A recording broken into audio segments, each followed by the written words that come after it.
On this episode of Region Talk, we feature the UWI Mona Campus Council meeting, which was held on March 5, 2019 at the UWI Mona Campus in Kingston, Jamaica.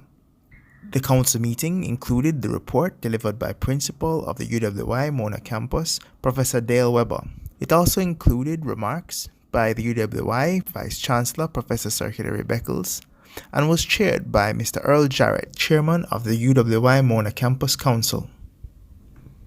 Welcome Principal Professor Dale Weber and pledge our support as he continues to build on the 71-year tradition of this university and the significant role it plays in the nation and the Caribbean in learning and development. Welcome, Professor Dale. Thank you very much, Chairman. Today you'll hear of our financial performance, and our revenues have grown by 5% to 18.7 billion. But more importantly, the university has reversed the deficit in the previous year of 1.013 billion to a surplus of 506.248 million. That's something you should applaud. But after accounting for employee benefits obligations, the UWI reports a comprehensive loss of 916 million, but this compares favorably to a loss in the previous year of $1.657 billion. Today you will receive reports from the Principal, Vice Chancellor, and the Deans on the performance of our university. I should share with you the fact that we're now live streaming, and we'll continue to live stream until the Vice Chancellor's remarks at the question and answer session, where we break, and then we'll go back into private session to discuss the reports of the deans and the various departments and the auditors' comments and so on. So with that said, I hand over now to the principal to make his report.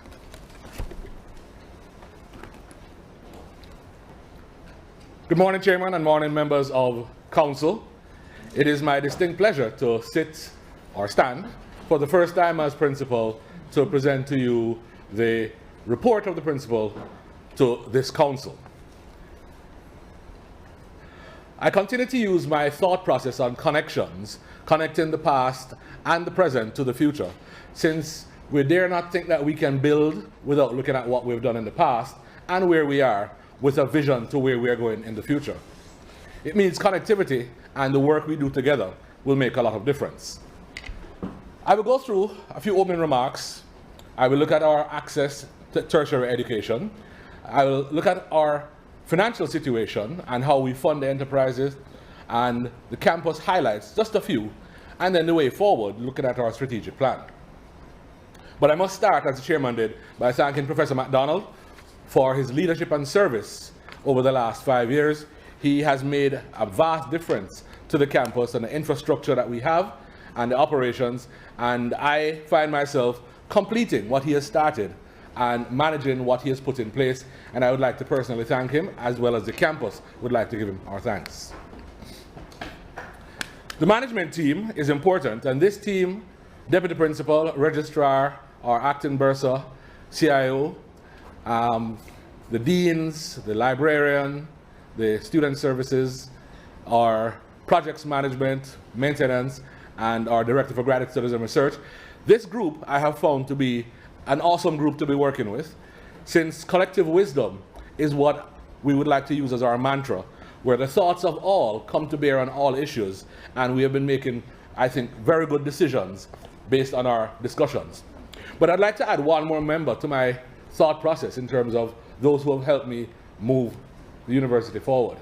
We are here because of the students, and over the 7 months that I've been principal, I have been blessed to work with Mr. Siobhan Williams, who I think has been an outstanding guild president.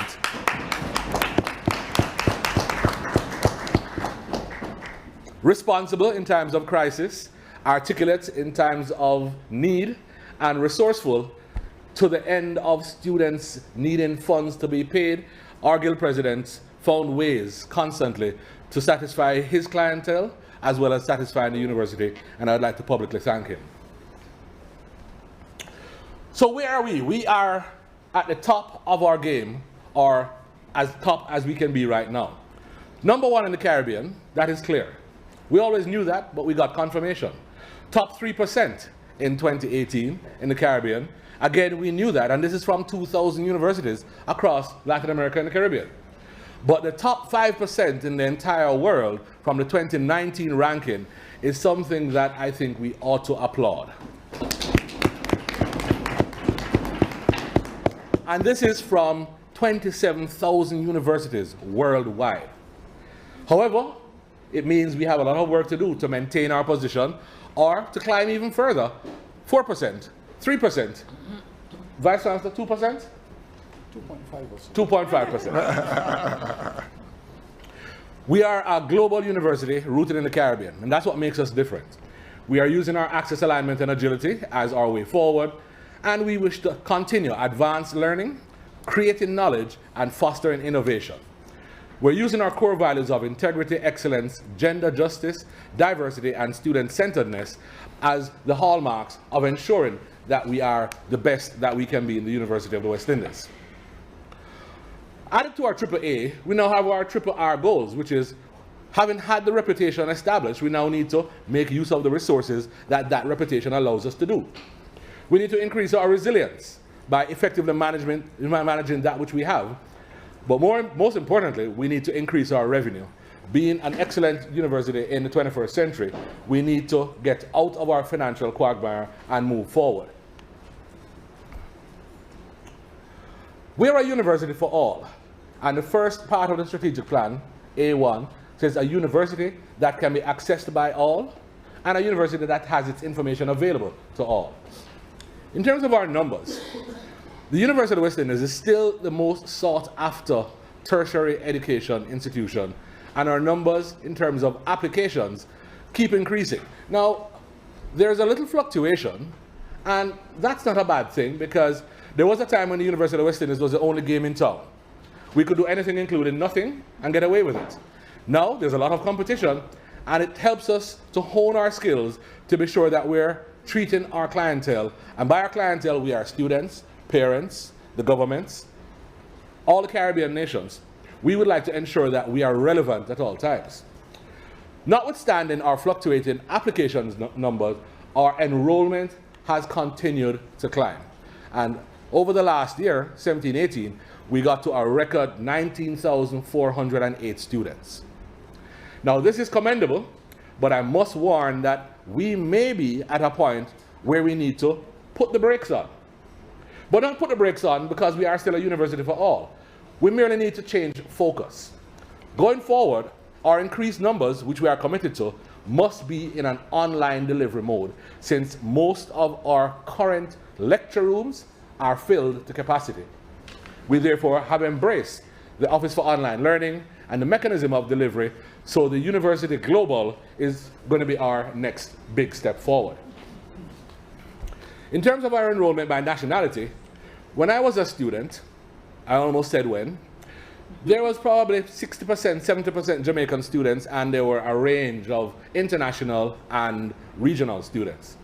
Now we have 89% Jamaican students, and it is something that we would like to change. Being a regional institution, we should try and offer opportunities for other members of the region to share, to be a part of the culture, since what we learn within the classroom is but one aspect of our full educational package. We therefore will have a thrust to increase our regional applications, but more importantly, our international applications going forward. The demand by faculty has been steady, apart from the Faculty of Social Sciences, where the increase continues to bulge the lecture rooms in that faculty, and the resources need to be found to satisfy the increases that are there. Our graduate students, however, have decreased slightly. The numbers, more or less stable between 17-18 and 18-19, a small increase. Notwithstanding the decrease in graduate numbers, there's an increase in the undergraduate numbers. But this is a trend we will have to address, since what makes us different from all the other tertiary institutions in the Caribbean, graduate studies and research. A fall in our graduate numbers, therefore, is cause for concern, and we shall have to put more of our efforts into that exercise. But the demand for our undergraduate enrollment continues to increase.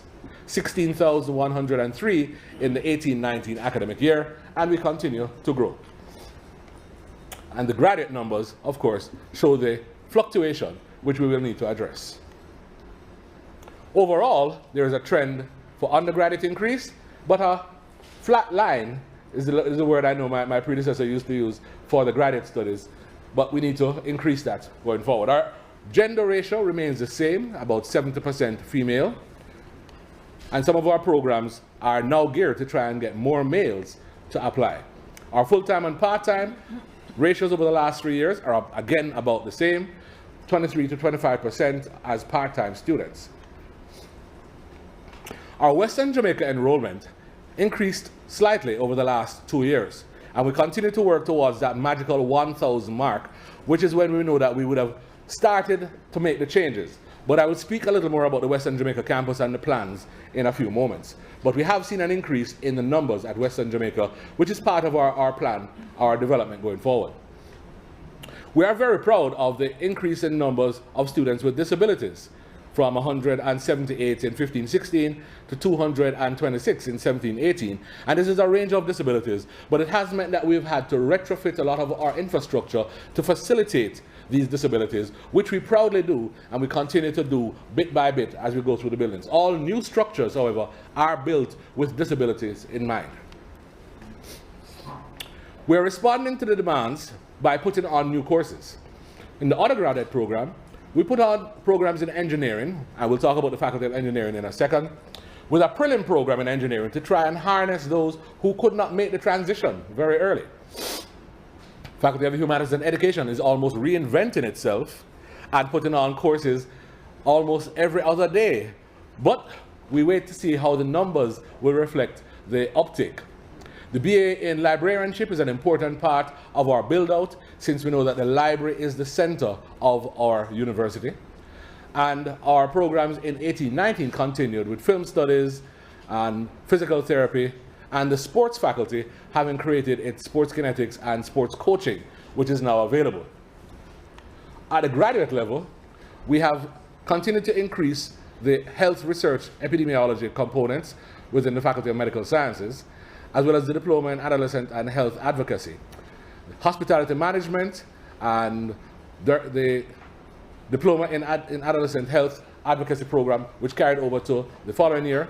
The PhD in Economics, we're again advertising to try and get enough uptake to start the program this year. And the Diploma in Hospitality Management, which is now available at our CHTM in Bahamas, is a new program.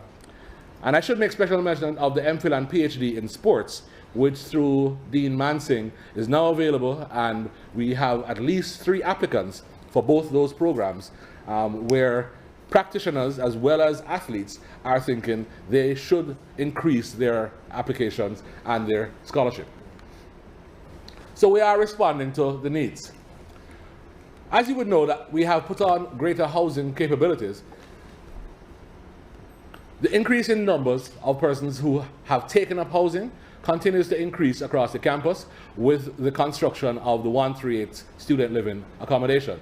We're now up to 4,058 being accommodated, which means we are somewhere around 20% of our total student population who can get accommodation. This is a vast increase, because up 4 years ago, we were somewhere around 10 to 12% who could get accommodation. The Faculty of Engineering was a response to the needs of the Jamaican and Caribbean systems.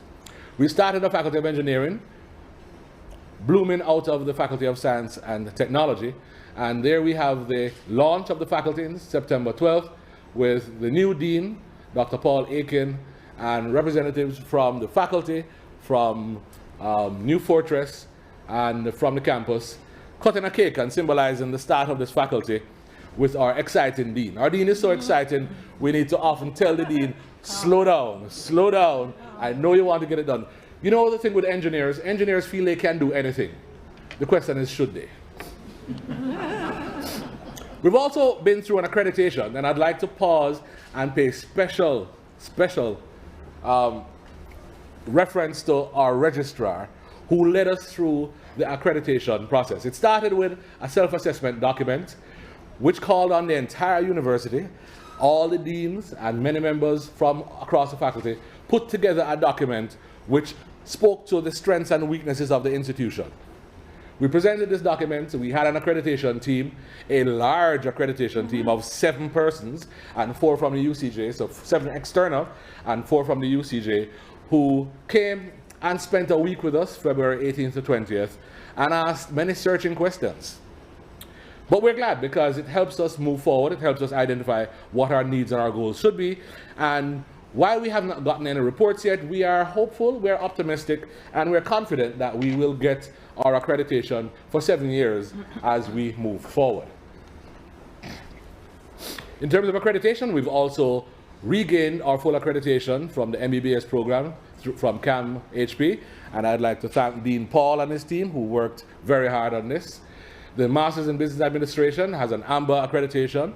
Dean Tennant and David Bean, but not here, led on that process for us.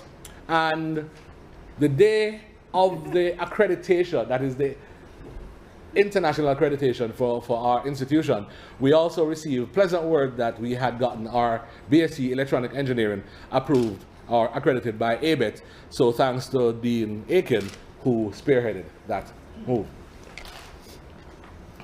We are continuing to provide financial assistance, and while this, in the last year, 17-18, the numbers were down slightly, we continue to provide almost $1 billion in terms of scholarships and grants to students in a range of forms. Bursaries, book grants, scholarships, feeding programs. Our students are in need, and there's some students who need tremendously. In fact, I'll pause here and share a statistic with you that having been to the PAAC to have a discussion about funding tertiary education, our research told us that only 22% of university students apply for a student's loan, which means that most of our students are not on a loan and many of them are still in need. We've had programs, and the Guild president actually has worked with us to try and get more of our students sensitized as to the need for the loan mechanism and for the various financial assistance packages that are available. And I think we have made some headway. This year the number was, last year the number was reduced. This year, our year to date shows a slight increase, but most of this, you will recognize, is from assistance from companies, from corporate entities that would like to assist students through the university's systems. Also responding to demand, the registrar and the acting bursar have worked assiduously to get the Title IV loan system in place, where we now can have students from the United States funded by federal grants or federal loans come to the University of the West Indies to study. And this is open for all programs except the MBBS and the nursing programs. Right now we have 2 students enrolled, and we are seeking some more because these students pay full economic cost, and we therefore will accept them with open arms. Our ranking in terms of the Times Higher Education was driven by a number of things, but one of the primary areas is research. And in research, there is research output, there is research citation, there's research quality, and I just thought I'd share with you the outputs in terms of the research for the campus. The Faculty of Medical Sciences has always been the leader in terms of research output and continues so to do, which means I charge Dean Paul with the responsibility. If medicine sneezes, the rest of the campus feels the reverberation. We need to continue our production.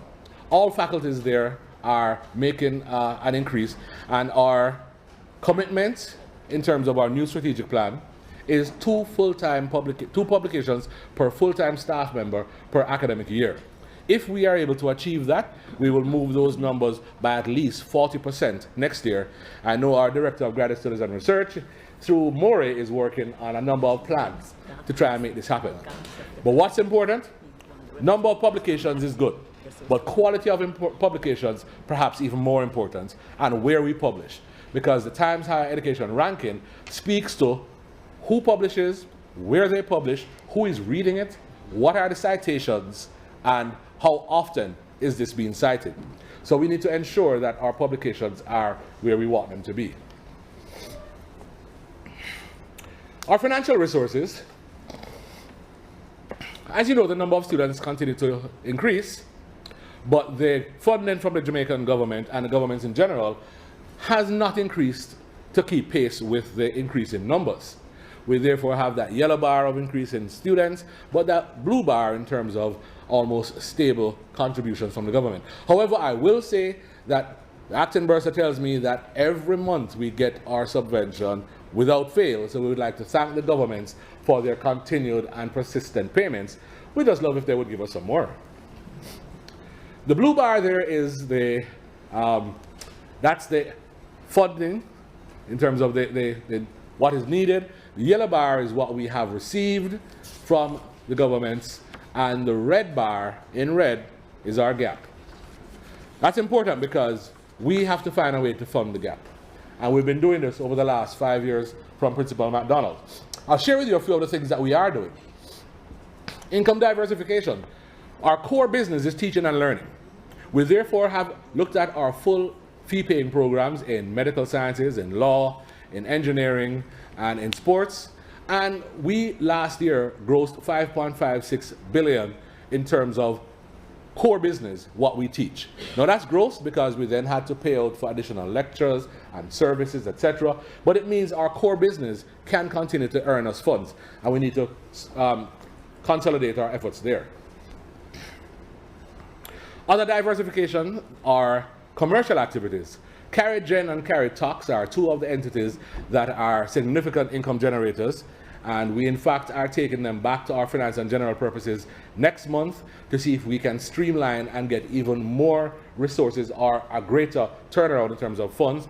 And the School of Engineering, which now has the Mona Tech Engineering as a subsidiary, they are all income generating as commercial operations, and that grossed 325 million last year. We also get donations from other aspects such as the CB-UWI 5K, which raised $10 million last year. And you see there we had Donnet Chinla Chan, one of our patrons. We did have both a wheelchair and well as a regular race. I will tell you that I was at the start and I was at the finish. Don't ask me about what happened in between. But a good time was had by all.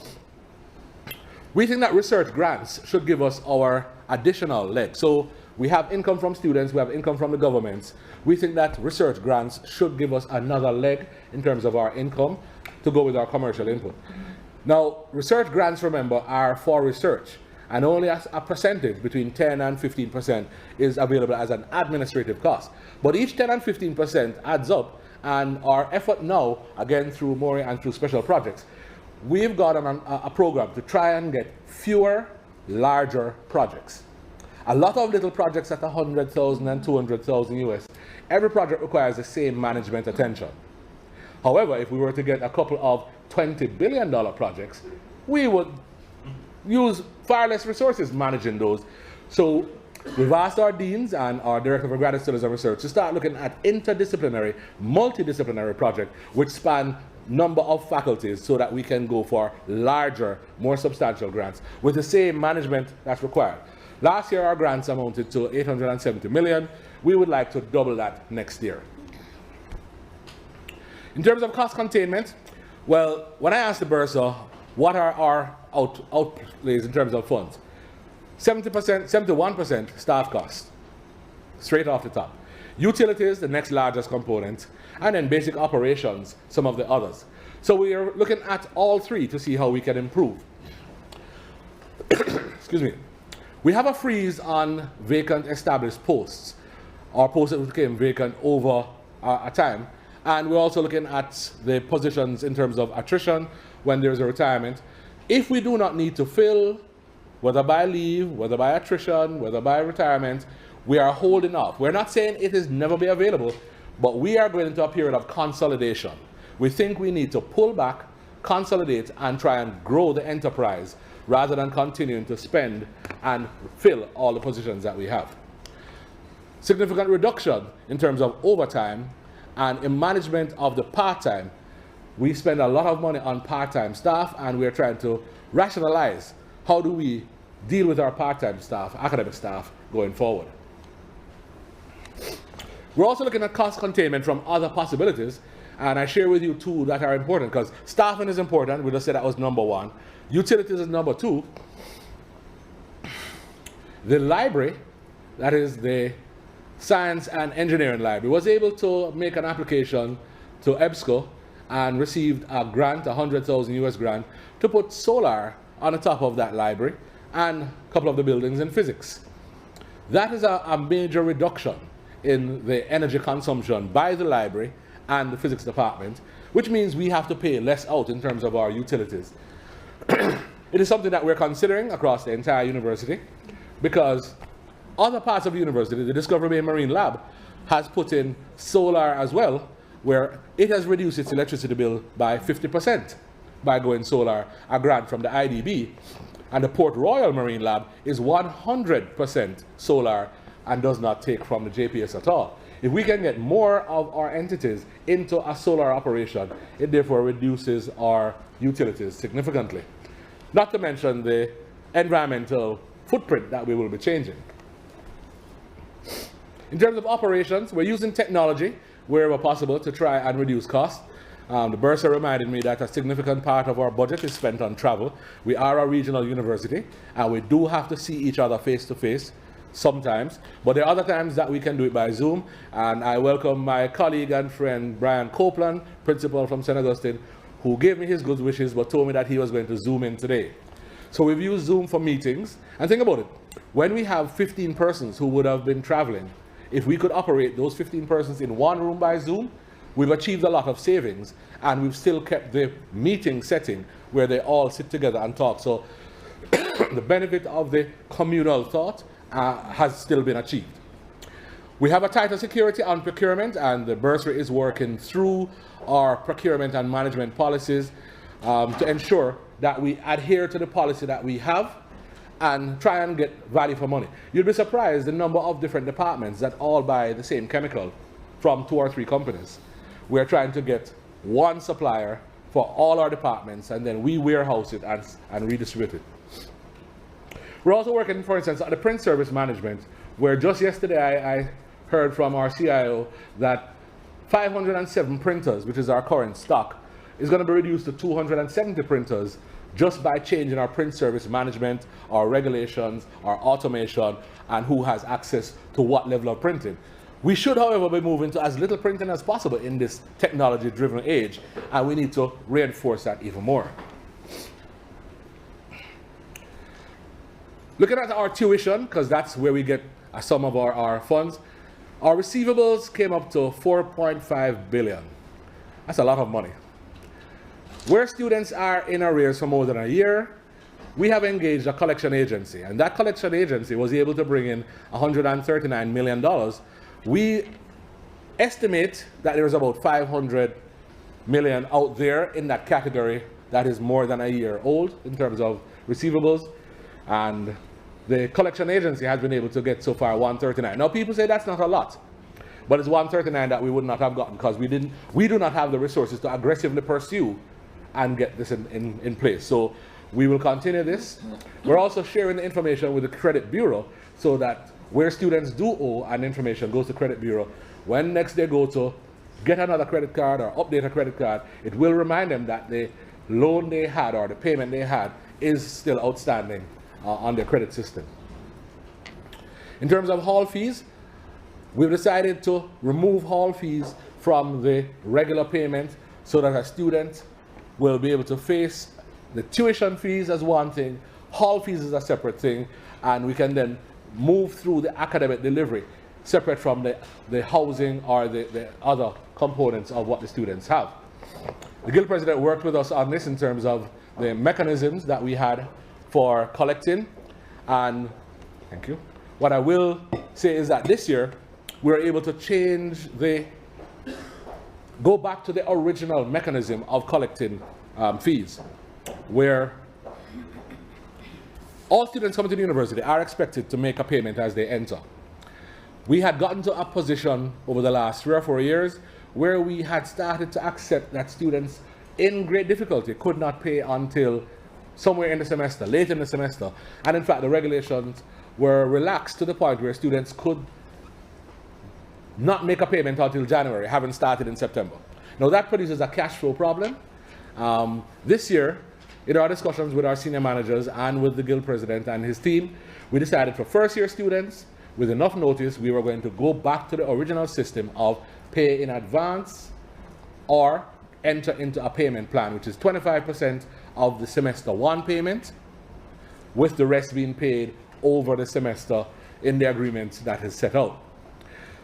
This, again, I must say thank you to the efforts of the guild president and how he helped us roll this out. We had an 87% compliance rate from our new students, which meant we had almost $6 billion in terms of cash flow at the start of the year that we haven't seen in the last 3 years. So we're going to grandfather the system. Those students who are second and third year students, they have an expectation and we will work with that expectation. But going forward, we would like to have all students, both for semester 1 and 2, make their payments in advance, and we think we have made good friends and good mileage there.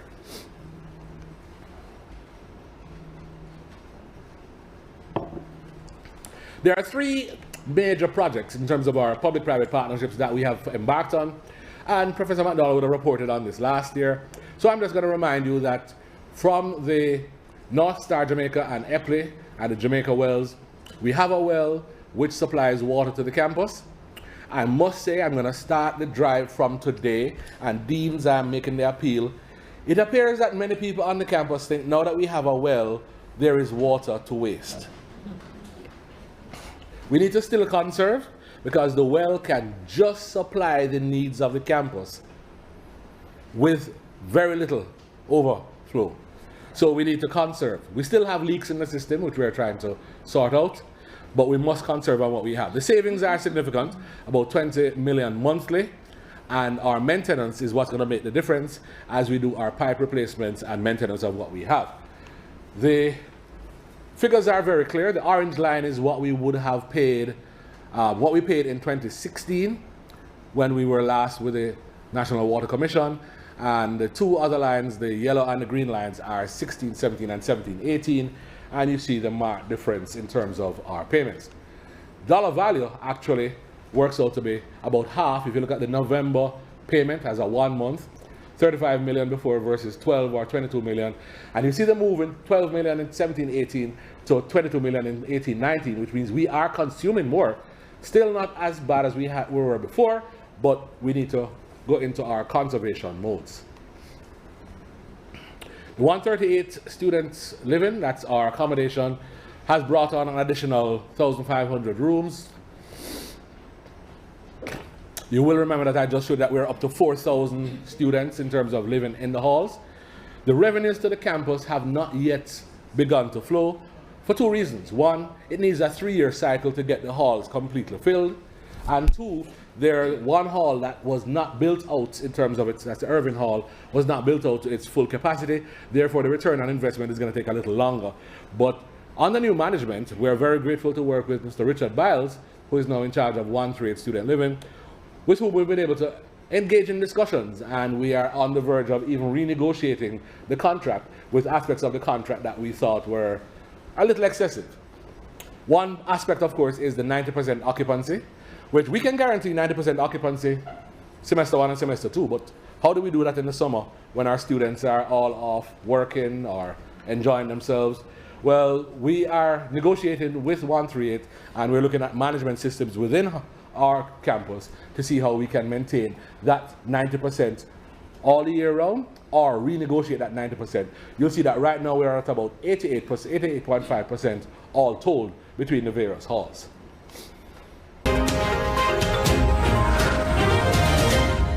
Hi, I'm Camille Hamilton. I'm 23 years old. I'm a graduate of the University of the West Indies, and you're watching UWITV. Aziz Salam representing, and you're watching UWITV. Hey, my name is Paulette Stewart, and I'm the head of the Department of Library and Information Studies. And we are watching UWITV. Hi, my name is Shanna. And I'm Triselle. And you're watching UWITV. Hi, my name is Malik Martini. I'm from Portland, Oregon. I'm studying applied chemistry here at UWI, and you're watching UWITV. My name is Vanessa Blackstock and I study physiology. My name is Vanessa Cooks and I study political science and a minor in gender studies. And You're you're watching UWITV. I'm Matthew Duval. I'm a third-year medical student. Thanks for watching UWITV.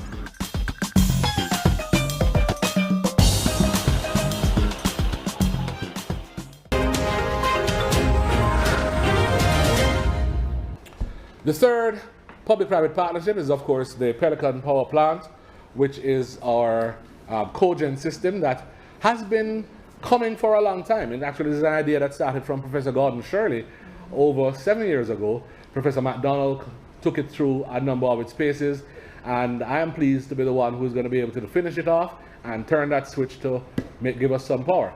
Approved by FNGPC campus in January 2017 and by FNGPC University in February 2017, we now have made final adjustments, and we should be getting power once that is turned on at 12 cents per kilowatt hour, which compares with the 25 cents per kilowatt hour we now purchase from JPS.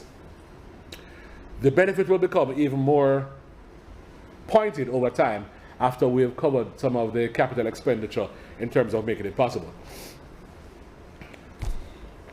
It is now under construction. We have the 5 engines in place, the switchgear, which is to connect the campus to the engines, that arrives in the island on the 11th of March. The plant is expected to be commissioned in May, and right there you see Dean Paul Aiken, who is explaining to the Vice Chancellor and myself exactly how this thing works. We had a tour two weeks ago. It's an impressive system of those 5 engines. We also have a partnership with New Fortress, which is storing LNG in those containers there.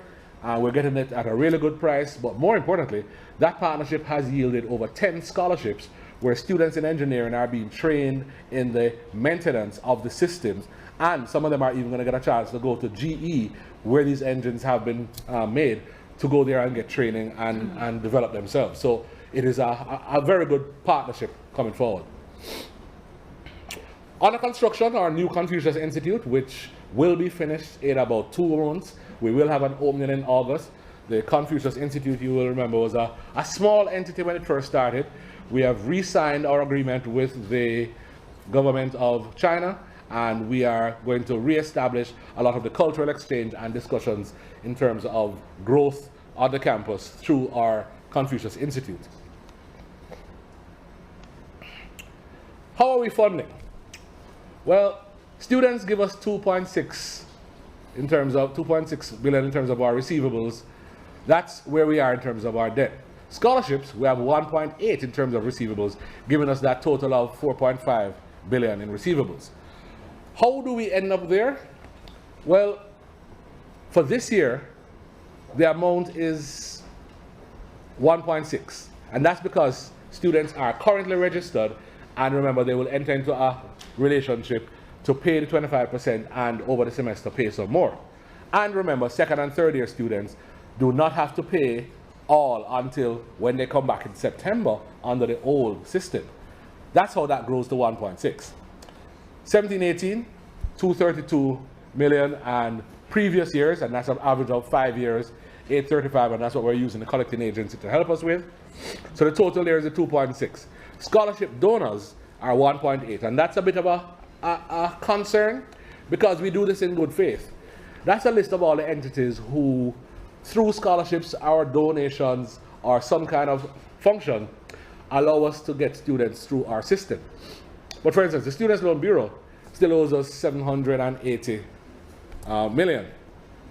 I heard from the Deputy Bursar that they paid 200 million last week, so we can reduce that to 580. The gate payments are still a little behind. Ministry of Education has some payments. The TVET program, the Child Development Agency scholarships, even the CB 5K scholarships that we have the money, it has not yet been all paid over. So we're a little behind in terms of receivables, and that's something we need to manage. So the chairman spoke to this in terms of what our numbers look like. I draw your attention to 15-16, where our gross revenue was 18.4 billion.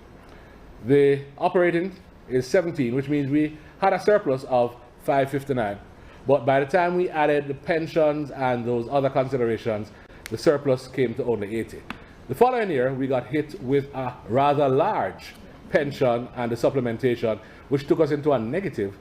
And the 17-18, again, a large supplementation. So we are making profits, but systems that are moving around us are actually eroding our ability to remain profitable. Up to January, our revenue is 9.3 billion, and our operating expenses is 9.5. So we're at a deficit of 180 million right now, but we think as the students make their payments and the governments continue to make their contributions, we should be in a better state. Going forward, in terms of closing that gap, remember the red bars, we have 3 more projects that are coming on stream. First is the student nursing, School of Nursing project, where 1,100 nurses apply each year for entry to the University of the West Indies to do nursing. We can take 150. We have had a discussion with the Ministry of Health, and we have been given the go-ahead to take an additional 150, but now we need to build something to put them in. So we have a PPP that we're working on to put on another 150, and these are going to be specialist care nurses, trauma, ICU, psychiatry, and the plan is, once we've trained those nurses, we have an outflow, because the nurses right now are courted. Many of them are courted by hospitals throughout the US who in their last semester come and say, how much do you owe? We'll pay it off. Here is a sum of money to actually move you to the US, and here's a little extra, your first 3 months of payment, all in advance. So our nurses are being sought after. So we're thinking, why don't we get into a structure where we, Dean Paul, talk to those who would wish our nurses, find out exactly what they want, train for what they want, and then supply for what they want. And they pay us a finder's fee, and we train and collect the fee. They will even pay for the students. Because part of the problem, of course, is where do the students get the money from? If we enter into the right relationships, it appears we may be able to get those hospitals who wish the nurses to actually pay for the nurses so they don't have to pay. So it's another source of scholarship. We figure this will give us $2 million US per year once we have it up and running. We are going through the process now of our technical and environment now has the drawings. Grounds buildings should be getting it in another month or 2. It'll come to FNGPC campus and FNGPC University, and we hope to be able to build this out over the next year or so. We are making an aggressive push with the Title IV to try and get more of US students within our setting, remembering that sports, culture, and entertainment are 3 entities that seem to be magnets, and there are students always wanting to come to the Caribbean to study. So we're using that as our drive. So the Faculty of Sports and the Faculty of Humanities, Cultural Studies, you are our engines in terms of getting those students in. And then our Western Jamaica campus. We have 4 properties in Western Jamaica, and we have recently re-signed with the Barnett Estates to have a build-out of our Western Jamaica campus at the Barnett Estates lands for a business school, an engineering school, and tourism, as well as housing. Groundbreaking is set for the 22nd of March, and we're very excited about the prospects. This too went through technical and environmental and grounds buildings last week, and we should be ready to start build out immediately after the March groundbreaking. Now, the Western Jamaica campus, we have repurposed that campus. Rather than trying to replicate the Mona campus in the West, we're going for a niche specific campus. We are finding out what does Western Jamaica want, and it appears business schools, engineering, and advanced tourism is really what is required there. So we're building for purpose for the need that's there. We expect that to be, again, over the next year for our build-out, and we should, instead of 800 or 900, which is the numbers we've been looking at, we're estimating we should have somewhere around 2,000 or 3,000 students within the next 2 years at our Western Jamaica campus. Finally, the outturn in terms of the dollars and cents. The first column is our approved 17-18 budget in terms of the West Indian government contribution, tuition fees, and other income. The second column is our actual, and I take it to the bottom where we operated at a 1.5 billion in terms of shortfall from our income sources. That deficit is covered by the programs I have just described. All the different projects that are managed through the campus that allow us to close the gap. Remember that red bar? We use all those projects to close so that we can close that 1.5 billion difference. Finally, our harnessing our potential, our film project is one of our very proud outreach mechanisms where through our deputy principal, who is the leader of the film project, we have had Gap Fest as a mechanism which reaches inner city, not just around the campus, but now Montego Bay and around the Caribbean. If you can put a camera in the hand of a youngster rather than a gun, you're making a big difference. And that's what we've been able to do. You've empowered them, you've given them hope, you've given them opportunity, you've actually given them a skill set, and they have been using that. We've graduated 44 participants so far, and we continue to make inroads in terms of what happens there. Partnering with that is our Mona Social Services, the township projects, where we have been into the communities and made a difference. For instance, the scholarship programs. 50 scholarships have been awarded in the township projects.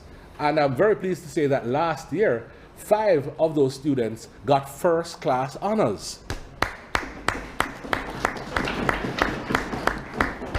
I was very pleased to meet one of the scholarship winners who was getting his degree in engineering, Paul.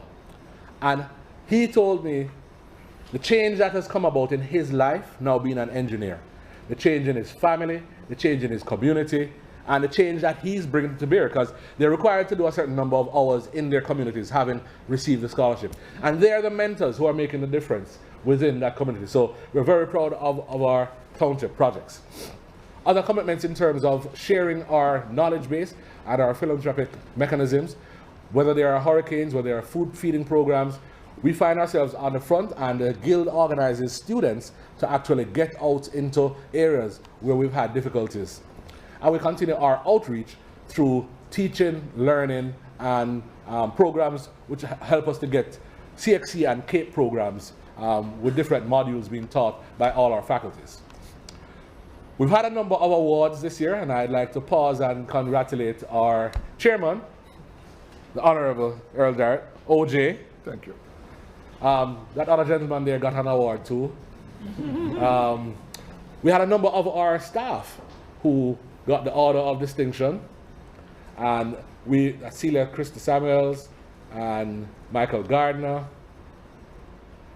Errol Williams, Delroy Frey, who is at Caldwell Regional, and we all posed when we were at King's House that day in a nice picture, which tells us that we were all together. Congratulations as well, Michael Taylor, who got the SAGBA award this year. Congratulations, Michael. Continues to grow in terms of the climate change. The Rhodes Scholar this year, 2019, with Mr. Baker, who started on a scholarship at the university, coming from almost an inner city setting. That scholarship took him to actuarial sciences, took him first-class honors, took him on a Rhodes Scholarship. His journey is something that we have a lot to be proud of. The Prime Minister's Awards, Felicia Ricketts, who's been working on mercury in fish and how that is transmitted to especially mothers who are eating that.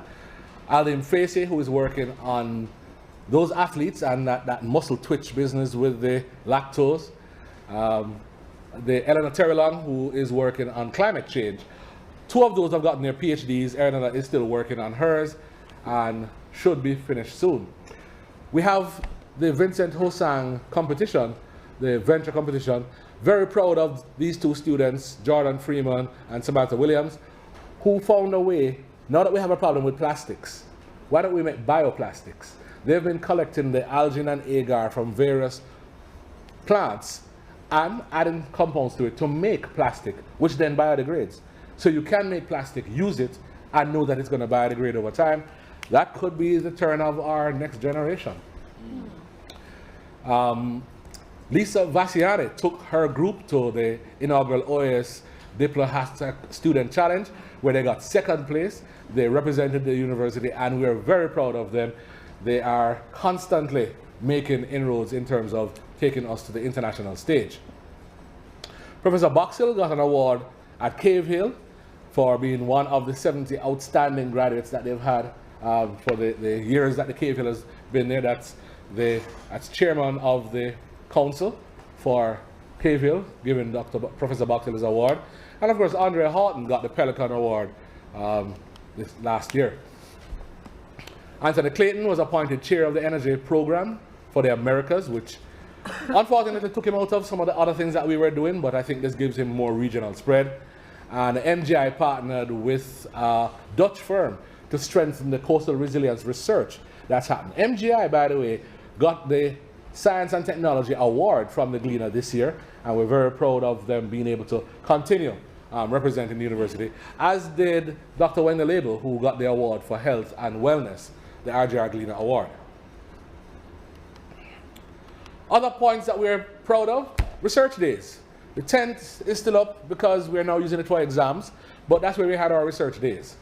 And over the last 4 years, we have gone into a special part of research days which deals with policy walls. Each year we've done a faculty, and this year, I'm not sure if it's because I'm from the Faculty of Science and Technology, but this year, in my first year as principal, the Faculty of Science and Technology created the policy wall. And I was very pleased because when we think about research influencing policy, you can talk about research and is it impactful, but when research makes policy happen or change, you know that that research is of value. A few that I've picked out there, Dr. Carl Aiken's work in terms of fish sanctuaries. There are 19 fish sanctuaries in Jamaica now because of the work of Carl Aiken. Where can people fish? Where do fish spawn? Where should you not fish? What should you not fish for? Ballast water, Professor Mona Weber's work on ballast water, which is where we have a problem with vessels coming into the Caribbean, bringing, well, the vessels come from wherever, and they have water in their hulls which allow them to sit a certain height in the water. They come to collect cement, let's say. They need to pump that water out and put in the cement.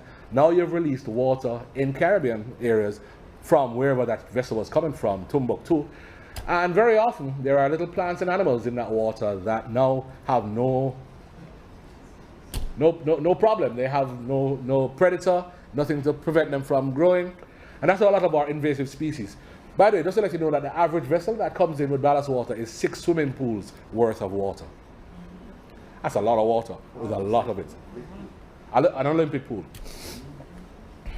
Blue and Drunkard Mountains definition by Dr. Eric Garraway and his team. The cockpit country definition was something I did with the Center for Environmental Management to help the government determine what we should do with the cockpit country. Climate change, the 1.5 to stay alive, that was something that came from the climate group and Professor Taylor. Transporting nuclear waste, Charles Grant and ISENS has influenced the policy that allows how nuclear waste is to be moved through the Caribbean. And Prof. Kawa, how can we move asbestos through the Caribbean? So policies have been influenced. We also had a retro wall where we looked at what has happened over time. For instance, the micro, small and medium enterprises policy, where Kadalami Knife, his work resulted in the policy that now is in place in Jamaica. Also, the work of Pat Anderson and Mikey Witter has created the PATH program. There can be no doubt. There was a time when people would ask, is your research at the UWI impactful? Well, we've been able to demonstrate the impact, and Research Days has been our tool. This year, Research Days, we continued with our awards to best researchers, and we had the booklet prepared. I think there are a couple of them, this Research for Development booklet. And if you haven't got a booklet, because we're now in the technological age and digital, we have them on flash drives for you.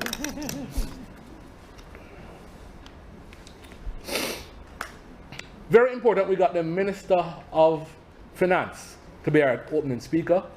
And unprompted, he must have read our minds, because we wanted to get research a bigger footprint. And unprompted, he said, research and development must be included in GDP by 2020. Big statement. But bigger statement I will share with you, he has since then contacted me and asked for the university's help to put forward a plan for a National Research Development Fund, where we're going to help the ministry determine what should be the research objectives, how much money should each person get, which mechanisms will be used for application. And this is for all. So it's not just the UWI. UTEC, Northern Caribbean University, CMU, anybody who wants to research will be able to apply. But I find it very important that the UWI has been asked to help the minister construct that first research development fund. The cannabis research, no pun intended, that seemed to have been the high point of this year's research days. A lot of people spent a lot of time there. Some got very close to it, as you can see. A student here who got her PhD brought out a number of products that she extracted from various plants and had a really good outflow in terms of investors wanting to help her move from research into commercialization of that research. Some of those same products are being used, for instance, in mosquitoes. So this research here is on display. Malathion that's being used in the fogging seems to be having less and less effect. So why are we using it? We now need to find something else. And there are extracts of some plants which are being used to have a similar effect. She had some from yellow fever, from yellow grass, and from fever grass, sorry, and there are two there from soursop, which have been shown to reduce mosquito bites, or mosquitoes being willing to bite. The zozos, and that disappeared.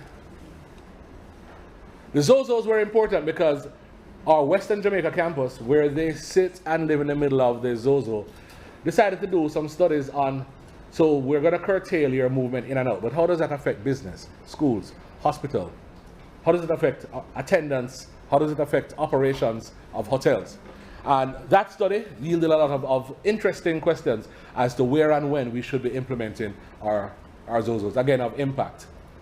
The minister was very interested, that his minister Reid was very interested in that high spot, as was the private sector. I'll mention this in a second because we had this year for the first time a tour of the research village a day before it opened, where we had selected private sector entities come in and tour. Really fabulous. It created an opportunity which I didn't realize would have been so strong, and I'll mention it shortly. We also have research. This is funded by JMMB, where the Faculty of Humanities and Education are looking at early childhood education using various tools to stimulate the learning process. Again, got funding and seems to be of importance. Our biggest partner was with the PIOJ and the Vision 2030, where our research aligned completely with Vision 2030. Having learned from the Director General of PIOJ that 53 of our colleagues at the UWI Mona campus were involved in creating that Vision 2030, and 32 are still involved in the measurement and analysis of the working group, the thematic working groups. Clearly, the UWI Mona campus is influencing the vision of Jamaica and the growth, and Vision 2030 partnered with us to put out on research days those two presentations. We had a presentation by Dr. Wayne Henry where he told us more about what needed to happen, and we decided on an MOU to continue working together.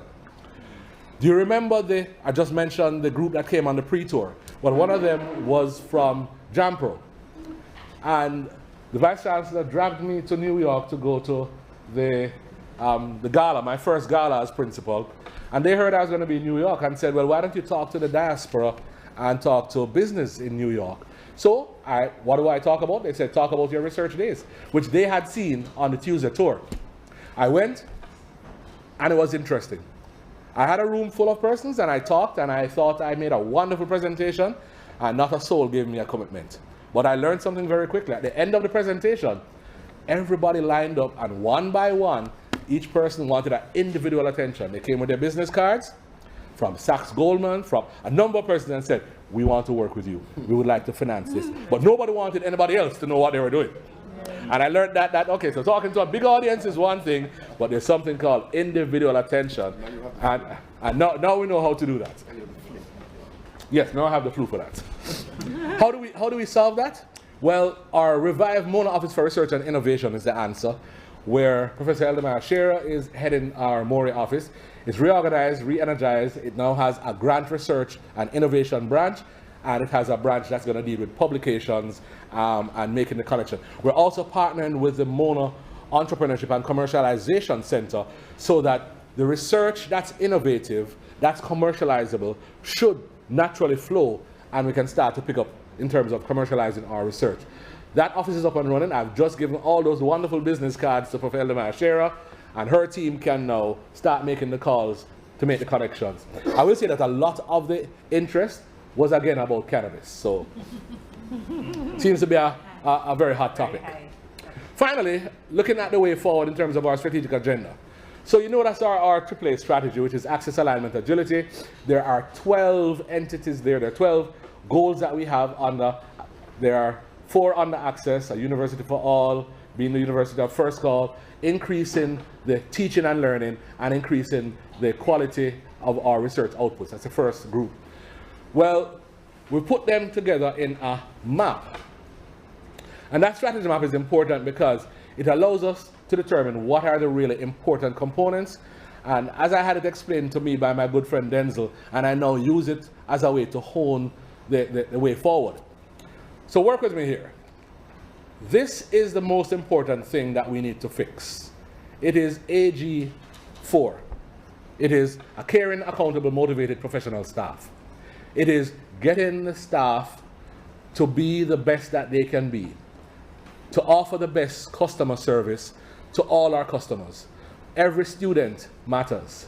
Every staff member matters, so that we can offer what we wish to as a UWI. Now remember, staff are also clients, because when the staff goes to the bursary, they're also clients. When the staff goes to the registry, they're also clients. Not just students. Governments are clients. Private sector clients. So we need, that's what.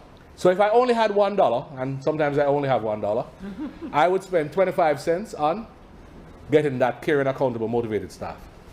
I would spend another 25 cents on AG2, which is getting the university back on financial footing, a good financial footing. All these others, which are internal and external, those are external entities, those are internal operations, all of those would end up with like 5 cents each thereafter in terms of how I would spend. Why is that important? I'm quickly going to show you there are 11 initiatives that the campus has on board for the next 3 years or the remaining years of the strategic plan. For this year, we're focusing on 5. I wanted to recognize, for instance, the first initiative there is the library. The library is going to affect a number of those strategic goals. And I've boxed them so you can determine which ones are being affected. Major part of the library is our digital transformation. And I'm going to say that 5 times so you get it. Second one is improving our CETL, which is our Center for Excellence in Teaching and Learning, where we need to have better outflow of what our lecturers do, better training of all our lecturers, and with that we are partnering the Office for Online Learning. And the next one, of course, is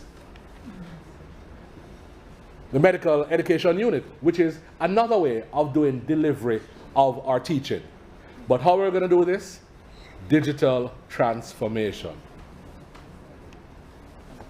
The Faculty of Humanities and Education, they are on for improving the research facilities, the teaching facilities, so that they can influence those objectives, and you'll see which ones we've boxed there. Faculty of Science and Technology, they've also have the same goal in terms of research facilities and teaching facilities. How are we getting both of those done? Digital transformation. So all told, the initiatives that we're putting in place in terms of raising funds by whatever mechanisms will help us fix that middle bubble. The bottom one, we're fixing in terms of our strategic alliance with all our staff and students, so that at the end of the day, we have AG1, looking at a university outward, AG2, getting financial management, salaries, utilities, pension, our fees, our government contributions, our maintenance management, and our PPPs. AG4, getting our caring, accountable, motivated staff, which is using our radical collaboration, repositioning of our HRMD process, increased customer service, and increasing our ethics. But all of that sits on AG5, which is our digital transformation. So altogether, this year, we plan to effect all of those. Next year, we'll pick up the ones that we haven't done. And in the last year, we'll reflect on the entire strategic map. With that, I thank you and invite questions. Thank you. Thank you, Professor. Thank you, Professor Weber. A very comprehensive report, touching on all aspects of our university, including the diaspora. I want to note that the contribution of an entity called UWITV, which is a fundraising entity which provides a lot of those scholarships. And I'd also like to recognize the volunteers in the room, the Chancellor's nominees, Audrey Anderson, Jeffrey Cobham, Noel Levy, Paris Leoai, and Justice Zayla Makala. Thank you for your contribution as well. You're part of his presentation, and your contribution is noted.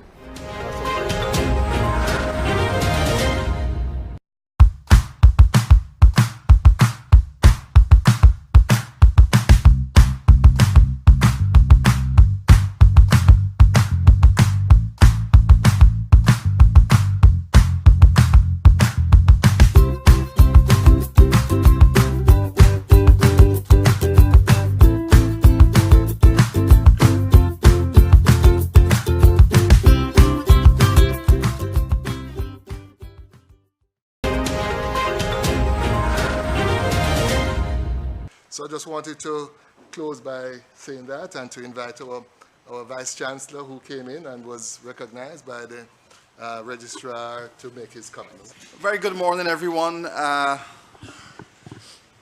principal spoke like a man who has been there and done that.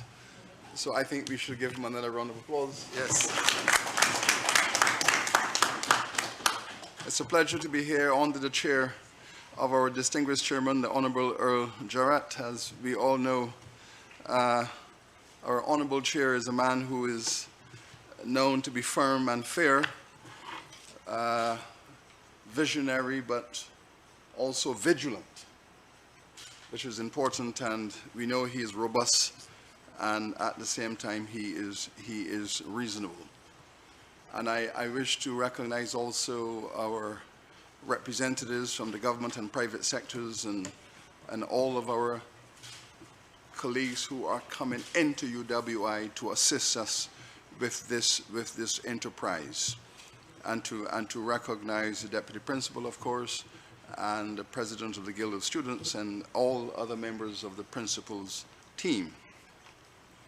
You know, 4 years ago, just under 4 years ago, I called upon Professor Weber.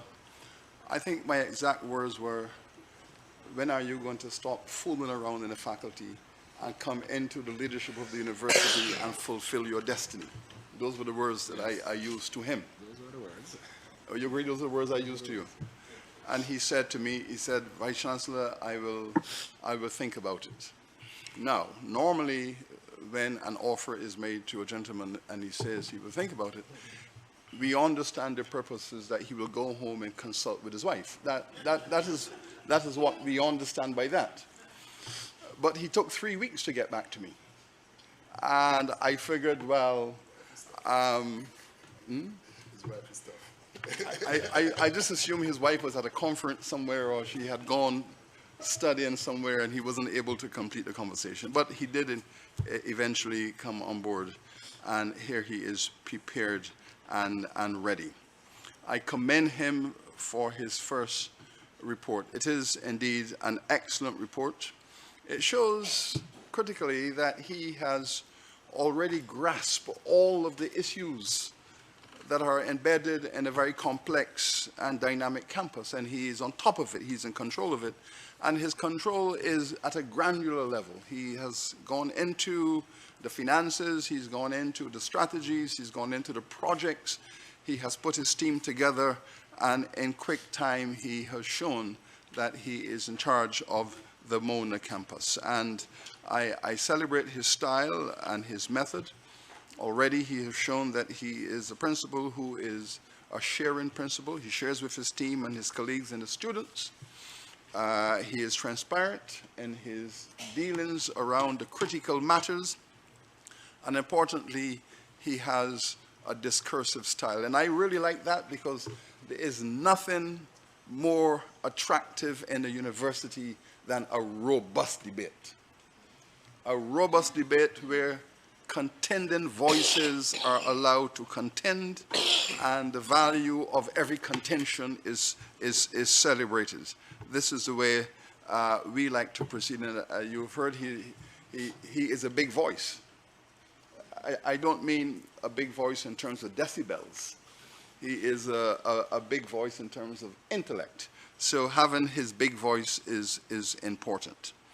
Now, he came on board within the context of our 70th anniversary celebrations. And while we were all, as a university, giving thanks to our ancestors who have built this institution, our stalwarts, our icons, he came on board. And I wish to thank him for grasping the importance of Mona's role in the celebration of this university in its 70th year. And we had at Mona a magnificent 70th anniversary input. We thank you for that commitment at the very outset. We thank the University Registrar for putting together a university-wide celebration. But it wasn't simply a celebration that allowed us to pat ourselves on the back. No, no, indeed not. It was a time for us to do a fair amount of reflection. And of course, Mona, as our ancestral campus, our original home, there's much more reflection to be done here. And then, of course, we took the opportunity to imagine the future. This is what the strategic plan is all about, imagining the future of Mona and imagining the future of this university. And of course, we did it in fine style. The first thing we did was to ask our historic partner to receive us. We started here at Mona as a college of the University of London, 33 medical students. We got in touch with London University and we said to the Vice-Chancellor, I said to him, well, listen, we are now celebrating 70 years. You gave us the first start. What should we do about it? The Vice-Chancellor said, we are going to host you in London. We are going to have a reception for you at the University of London to celebrate what you have achieved in these past 70 years and to let you know that we are very proud of UWI, starting with us 70 years ago, and look what you have done for yourselves. And we had a wonderful reception. The Vice-Chancellor had a tremendous sense of humor. He said, we are going to host you in our most distinguished gala facility, the Churchill Room. And the Churchill Room, of course, is filled with chandeliers and all the pictures of the royal family, all the historical leaders of Great Britain. But remember, Churchill was adamantly opposed to the independence of Caribbean countries. So that was interesting to be in the Churchill Room, an independent university, supported by independent governments, and looking up at Churchill. The Vice-Chancellor had a tremendous sense of humor, and he, of course, he understands all of that. That is the nature of our development. And we were given a significant, recognition for 70th anniversary scholarships and sponsorship by a company by the name of Jamaica National. And we were surrounded by Jamaica National banners all over the place in London, and I don't know what more I can say about that, other than to say thank you very much.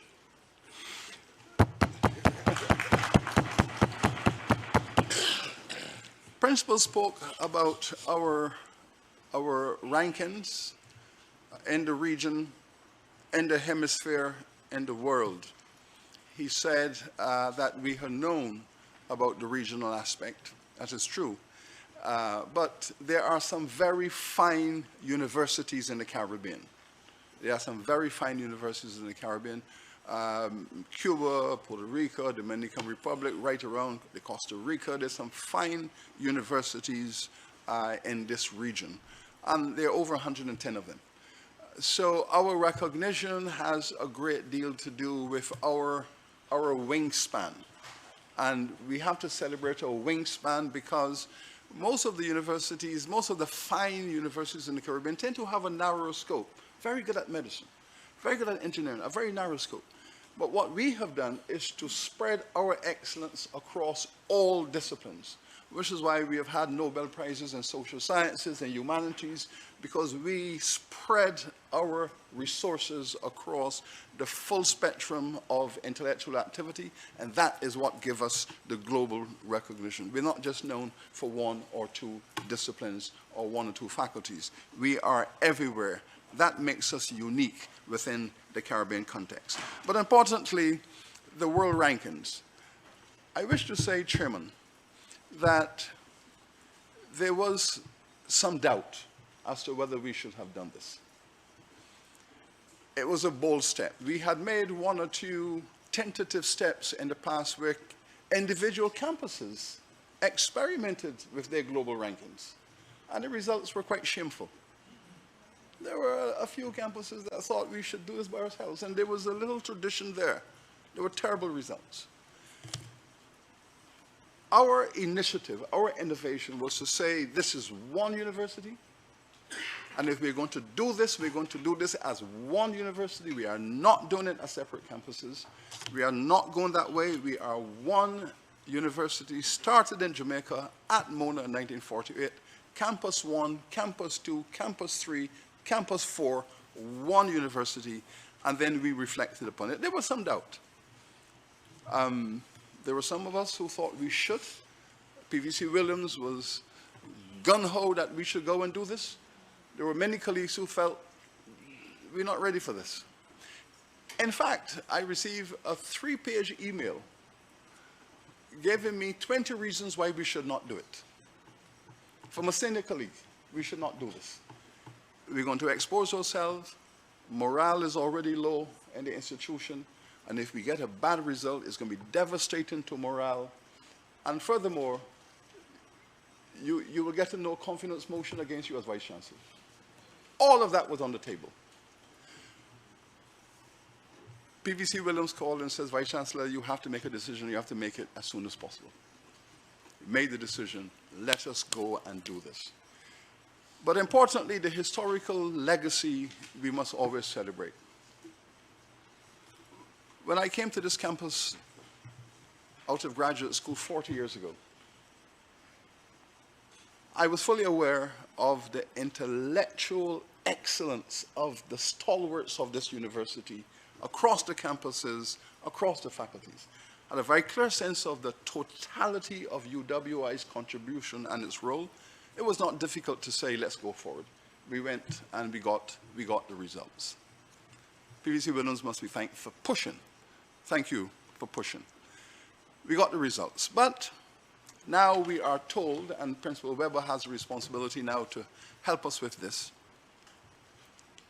we can slip if we do not see in the next 2 years a greater private sector investment in our research. This is an area of weakness. And the Times Higher Education said you need to demonstrate in the next cycle a greater private sector investment in the research of this university. Critically, we also want to see more focused government-sponsored research, which is welcome in the news given the Minister of Finance's desire to establish a research fund. So they have identified our areas of weakness that we must now fix. In terms of the academic issue, and all of our deans are here, and the deans, again, the deans must now provide the leadership. They said to us, the volume of your research output is extremely globally competitive. Your research output is fantastic. But you need to publish more in the best academic journals in the world. This is not just a quantity game. This is a quality game. And you need to show a significant improvement in the next cycle in your research being published in the best academic journals in the fields of your professors. And if you can notch that up 20%, then you can be assured that your rankings will continue to rise. So we have our marching orders, and we know exactly what we need to do. And our principal, of course, is one of our star academics. He's not just a good administrator, He is a leading intellectual, and we expect him also to continue in that role. Wearing both hats, Mr. Weber. The university has been celebrated for its work in climate change, climate smart action. And I wish to make 2 points in that regard. The International Association of Universities, which is an affiliate body and a higher education think tank for UNESCO, selected UWI from all the universities in the world.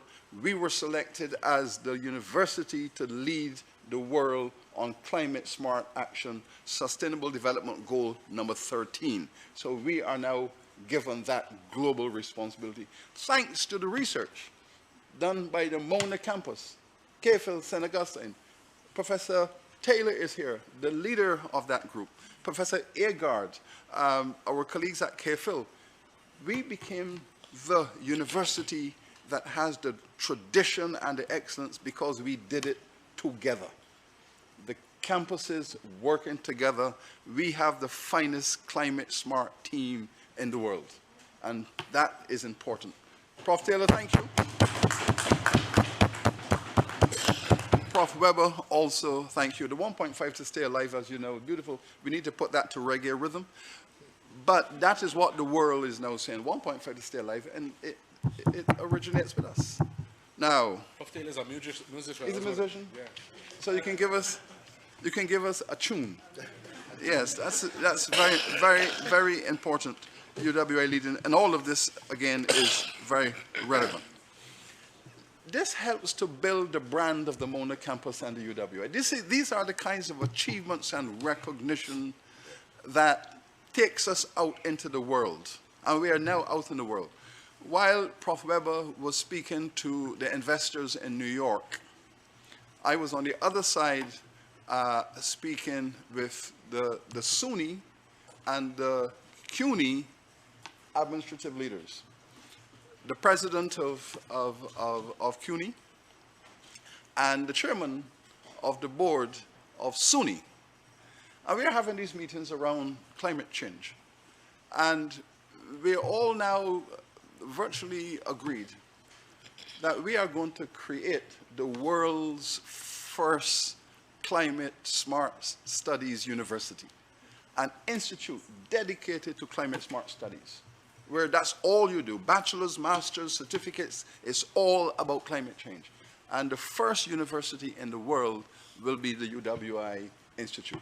And our CUNY and our SUNY colleagues have all agreed that they are going to partner with us in doing it.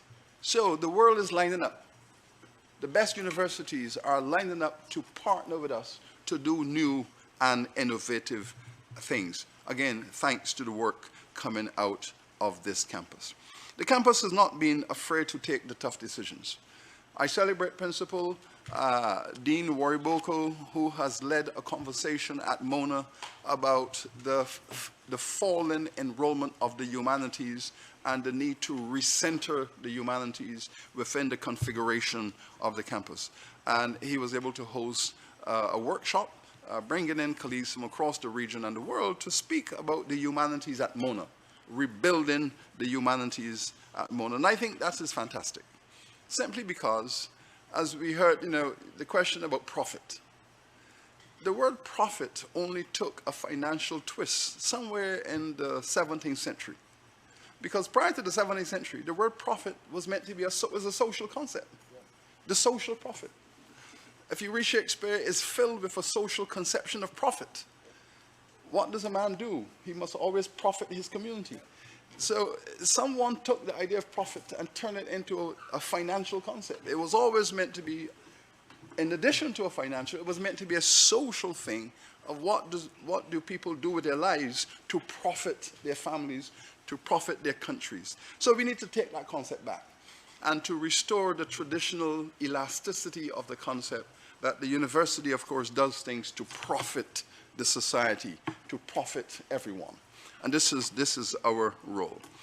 We started to take some tough decisions also about the finances.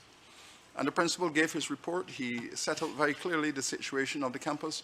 We can see the concept, the concept of how the campus fits into the university. But I should share with members of council that we took this matter to our governments. Last year, when the governments were meeting, the heads of governments were meeting in Haiti, the summit, we approached the heads and we said, listen, we would like to share with you the financial health of the University of the West Indies. And we were given 2 hours. So for 2 hours, we sat in a room with all the heads of governments to speak about the university's financial situation, to speak about the public debt, to speak about the arrears, to speak about the future. And Denzel, PVC Williams, and myself, we presented to the heads. And the heads gave a categorical assurance that they are 100% behind this university. They are going to clear off all of these arrears within 18 months. And furthermore, they are going to strengthen our balance sheet with the allocation of assets to show their commitment. Already the government of Trinidad and Tobago has given the university a brand new state-of-the-art hospital, fully equipped. $600 million investment that they built. And they've now handed it over to UWI, and they've said to the medical faculty and to the principal, put your management company in place, put this hospital on the market, and generate some revenue for yourselves. This is where the conversation is now going. The government of Barbados said, we owe you a great deal. We're going to give you an injection of cash. Of course, we had to take a hit from the IMF, an impairment, a haircut. We took the haircut, but they said they're going to give you an injection of cash, which is promised next month. But critically, the lands on which the campus is located, all of the lands of Cayfield, it's 105 acres altogether. We are going to invest those lands in the University of the West Indies. At the moment, we are under a 99-year lease, but they're going to transfer all of those lands to UWI freehold, which strengthens the balance sheet, gives us collateral. So the governments took some pretty big decisions to strengthen us going forward. And I can say, Prof. Weber, that we are going to also send a letter to the Prime Minister of Jamaica and the Minister of Finance. We have already spoken to the Minister of Finance about the vesting of the Mona lands in the university, right? So the government is expecting that communication from us. We were told as a precedent, the research has yielded that a similar action was taken for Mico University. The Mico lands have been vested in Mico as freehold ownership. And I was told that also JC was able to get something, that the great Danny Williams was able to persuade him to vest the JC lands in JC. So there are traditions there. So principal, we have a bit of work to do. And if we can have the Mona lands vested in the university, that strengthens your balance sheet considerably. But we're not just waiting on the governments. We are out there on a capital campaign. We have said we're going to raise $75 million in the next 5 years. And we have contracted a very distinguished fundraiser to lead this campaign. In fact, she is the former capital campaign leader for MIT. She raised $2 billion for MIT. I said, well, if you can raise $2 billion for MIT, surely you can raise $75 million for UWI. And she has started her work. 60% of that is allocated to Mona, because we believe that by focusing on the frontier of sport and culture, that Mona is behind the other campuses. That beautiful, magnificent place we call the Bulls needs to be brought into the 21st century with all beautiful lawns, floodlights, stands, all the technology that need to be brought into play. And we're going to bring that into play with this capital campaign. That's our focus. And importantly, it gives each faculty an opportunity to participate. Sports medicine, Dean, big item in the Caribbean, sports medicine. Huge. Dean Warboko, sports communication, marketing, imagery, art, literature. We've just lost the great Tony Becker. Writing, humanities, coming to the table with a vision to sustain culture and sport. Faculty of law, Arbitration law is one of the biggest disciplines in the world right now. Arbitration law, conflict resolution, all of these things are huge in sport. Okay? Social sciences, marketing, sports management. I sit on a number of international sporting bodies, and when the big jobs are coming up, the Caribbean folks are behind. So the image we have at the moment is that we Caribbean are performers. So we are on the field performing. We are on the field entertaining the world. But all the big contracts, the management, the marketing, the finance, where the mega bucks are, we're not in the room. We need to be in the room where the big bucks are. We're on the field and taking our reputation to the world, but we need to have our financial returns. And therefore, we believe that by focusing on sport, we can fuel a conversation in all of our faculties. All faculties can come on board. And Dean, this is your baby. We see the universal boss is doing it. Can you imagine with Chris Gayle being the most powerful cricketer in the world, if we had managed him correctly from the beginning, if we had managed him on that phenomenal journey to greatness, what his brand value would be and who would want him. But some mistakes were made along the way. But we must take responsibility for that, I believe. And we must not allow it to happen again. Our teenagers, when they are erupting through their young masculinity, we have to take that journey so that when they reach the epitome, they are billion-dollar assets for this region and for the world. And the fact that we do not have any sports manufacturing multinationals producing goods in the Caribbean is something that we in the university must also look at. And having said that, Prof. Weber, we need to congratulate our students for winning the regional Super 50 cricket championship. President, we have to thank you and all the students. We're not just the #1 university in the Caribbean. We are the #1 cricket team in the Caribbean. And that's important. It's important to know that we have a university and we have created a cricket team that has defeated Jamaica, Barbados, Trinidad, Guyana, beat everybody. Our students. You cannot take that for granted. That tells you where we are going with this university. Excellence, not only for our professors, but also for our students. And finally, colleagues, allow me to say this. The reputation of this university has never been higher than it is today. It has never been higher than it is today. The respect that we have won, our global branding, the fact that universities are now, the finest universities in the world are now so keen to partner with us, to work with us, that our professors are recognized immediately for their global leadership. In every global forum, UWI professors are now at the center of it. Whether it is climate change, economics, chronic diseases, whether it's the spread of viruses across the region. And I wish to thank, of course, Professor Lindo, because he took advantage of the UWI-SUNY partnership. In New York, we have an institution called the UWI-SUNY Institute for Global Leadership and Sustainable Development. Professor Lindo sees an opportunity. He and his colleagues at SUNY, and they got their first $2 million grant to do research on the spread of viruses across this region. Virology is a very important subject. You recall we had the Zika coming, then we had the chikungunya and all of these things, and he now has a huge grant with his colleagues at SUNY to do that. He is now our global leader in virology. So we can go on and on and on. Our reputation has never been higher. And Principal Weber, with your continued robust leadership, taking the tough decisions and leading on the issues of utmost importance, especially on the industry-academic alignment, taking the research out of this campus and taking it into the private sector for commercialization, create jobs for the people, create economic development. This is a top priority.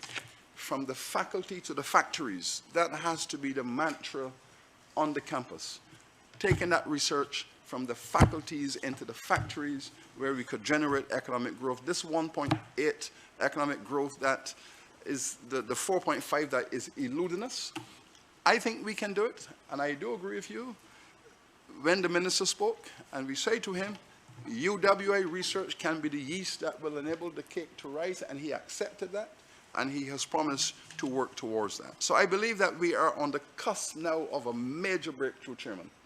A major breakthrough on the alignment issue where the campus will demonstrate even more obviously the impact on economic transformation and development. And Mona has done the research. It's a treasure trove of information. We just now need to have it located in the right place. And this is going to be the task of Principal Rebel going forward. Looking forward to working with you, and congratulations. Thank you for watching. We hope you enjoyed this program. Remember, you can watch this and all our programs on our website, www.uitv.org, available anytime, anywhere, and on any device. Also, join the conversation on social media by visiting our Facebook, Twitter, and Instagram pages.